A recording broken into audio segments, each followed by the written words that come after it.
ఈరోజు సాలగ్రామ నరసింహస్వామి వ్యవస్థాపకులైన శ్రీమాన్ కృష్ణ చైతన్య గారు ఈరోజు వచ్చి అనుగ్రహ భాషణం చేశారు. కావున రేపు అనగా బుధవారం 19వ తారీఖు రోజు ఉదయం స్వామివారి విగ్రహ ప్రతిష్ట మరియు పూర్ణాహుతి, కుంభాభిషేకము, కళ్యాణ మహోత్సవం కూడా ఉంటాయి. తప్పక అందరూ వేయించేసి స్వామివారిని ధరించి పులకించగలరు. ఓం నమో నారసింహాయ. భక్తులకు స్వాగతం, సుస్వాగతం. ఇక్కడ హనుమకొండ సమీపంలోని మధురానగర్లో నవనారసింహస్వామి అష్టలక్ష్మి సమేత అని కూడా అంటాము. అంటే నవనారసింహులు ప్లస్ అష్టలక్ష్ములు, ఇంకా వారి పరివారం కూడా ఉంటుంది ఆమె తలుచుకుంటే.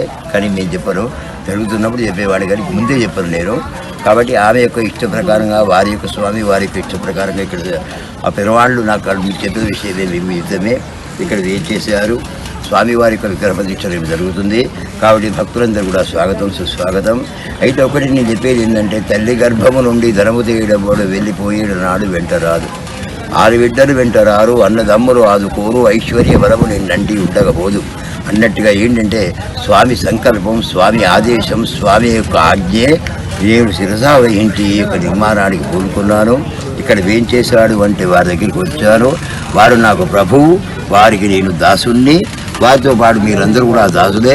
రేపు కార్యక్రమానికి మీరందరూ కూడా రండి, స్వామివారిని సేవించండి. మీరు ఎక్కడెక్కడో కష్టపడి, ఎందుకంటే ఒక చిన్న మనవి ఏంటంటే మనకు నవరాసింహులు ఇక్కడ లేరు. మనకు అహోబిలంలో నవరాసింహులు ఉన్నారు, చాలా దూరంలో ఉంది. మీరు పోవాలంటే కూడా పాప నేను పోయాను, అనుభవించాను. కాబట్టి అయితే నేను నీకు పక్కన కుట్టలాడి ఎగడాన్ని చూసినా కూడా బిడ్డ నువ్వు నడవలేవురా, నీ దగ్గరికే నేను వస్తాను అనేటువంటి ప్రభు ఎంత గొప్ప మనస్సు వాడు, ఎంత మెత్తడి వాడు, ఎంత సున్నితమైన వాడు, ఎంత తీయని వాడు, ఎంత తెలిసిన వాడు మనమే గ్రహించాలి.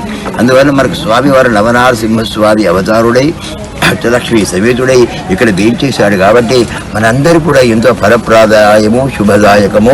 మనందరూ కూడా నిజంగా చెప్పాలంటే నిజంగా మీరందరూ కూడా పూర్వజన్మ పుణ్యం చేసుకున్న వాళ్ళు ఏ ఉంటారో అని చెప్పనుకుంటారు. ఎందుకంటే మీ సమీపంలోనే వచ్చి ఎదుగురా పుష్కరిణి ఉంది, పక్కన వేడి చెట్టు ఉంది, రావి చెట్టు ఉంది, ఎంతో ఎంతో ఎంతో అంటే నీకు చెప్తే ఏంటి అంటే ఈ కాలం వాళ్ళు ఏమనుకుంటారంటే స్వయంగా అతని నేను పొగడను, మీరు పొగడమన్నా పొగడను. కానీ మీరు ఒక్కటి ఏంటి అంటే మనం ఏ జన్మలో ఏ పాపం చేసుకుందాం, పాపాన్ని కడుక్కుందాం, మనం జన్మ రాహిత్యం చేసుకుందాం, ఉన్నంతకాలం సుఖాన్ని అనుభవించి చివరికి మోక్షం కలగాలని చెప్పి నేను కోరుకుంటూ అందరూ కూడా ఈ నారాయణమూర్తి అంటే లక్ష్మీ నరసింహస్వామి సేవించండి, ధరించండి. రేపు అందరూ ఇక్కడికి రండి, దర్శించండి.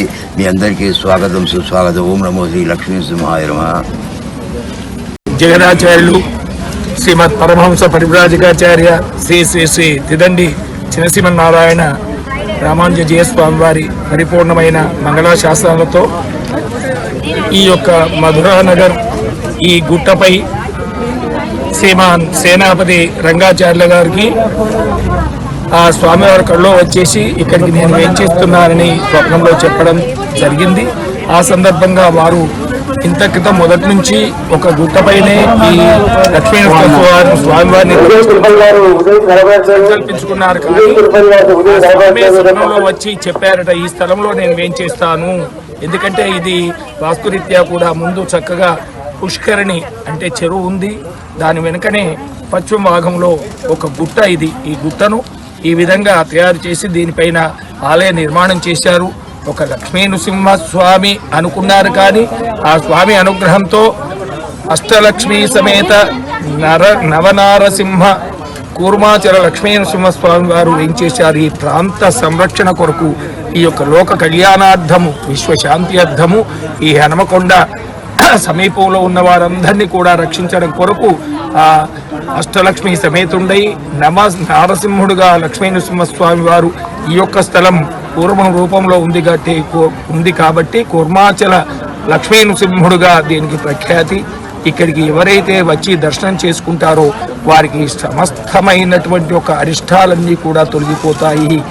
ఆర్థిక రీత్యా కానివ్వండి, ఆరోగ్య రీత్యా కానివ్వండి, మరి ఇంకా వివాదంలో ఉన్న వారికి కూడా ఇక్కడికి వచ్చి స్వామివారిని సేవిస్తే ఏదైనా భూ వివాదం ఉన్నా, ఆర్థిక వివాదం ఉన్నా, ఏ వివాదాలు ఉన్నా కూడా ఇక్కడికి వచ్చి ఒక ప్రదక్షిణ చేసుకొని నవనారసింహులకు ఈ యొక్క ప్రదక్షిణ చేస్తే స్వామివారి అనుగ్రహంతో అవన్నీ కూడా మరి అరిష్టాలన్నీ తొలగిపోయి ఏ వివాదం లేకుండా చక్కగా వాళ్ళు సంకల్పించుకున్న సంకల్పాలన్నీ కూడా నెరవేరుతాయి. ఎందుకంటే అహోబిలంలో మాత్రమే ఈ నవనారసింహులు వేంచేస్తున్నారు. అవి నవనారసింహులు కూడా ఎక్కడో ఒక దగ్గర ఒక సమీపంలో కాకుండా ఎక్కడో 9 స్థానాల్లో 9 మంది వేంచేస్తున్నారు. కానీ ఇక్కడ ఈ స్థలంలోనే వేంచేయాలనే సంకల్పంతో వారు వచ్చారు కాబట్టి చక్కగా మరి దాన్ని ఈ యొక్క ప్రాంతంలో నిర్మాణం చేయించి వారు ఎంతో శ్రమించి చేయించి చక్కగా పాంచరాత్ర ఆగమ శాస్త్రోక్త ప్రకారంగా ఈ యొక్క ఆలయ ప్రాణ ప్రతిష్ఠా కార్యక్రమాలు జరిపిస్తున్నారు. ఈ రోజుకు 3వ రోజు పూర్తి చేసుకొని రేపు ప్రాతకాలంలో ఎంతో స్థాపన, బింబ స్థాపన అంటే మూర్తి స్థాపనలు జరుగుతాయి. షోడశ కళాన్యాసం ప్రాణ ప్రతిష్ఠ పూర్తి చేసుకొని నేత్రోన్మీలనము, దుష్టి కుంభం, తర్వాత మహాపూర్ణాహుతి, దిక్పాలక బలి ప్రదానం, తర్వాత మహాపూర్ణాహుతి పూర్తి చేసుకొని పూర్ణ కుంభ ప్రోక్షణ జరుగుతుంది. స్వామి ఆలయం పైన సుదర్శన చక్రానికి కుంభ ప్రోక్షణ వచ్చిన భక్తులందరికీ కూడా ఈ 4 రోజులు చేసినటువంటి యొక్క హోమాలు అందులో ఉన్న ఫలితాన్ని అందరికీ కూడా ప్రోక్షణ ద్వారా ఇవ్వడం జరుగుతుంది.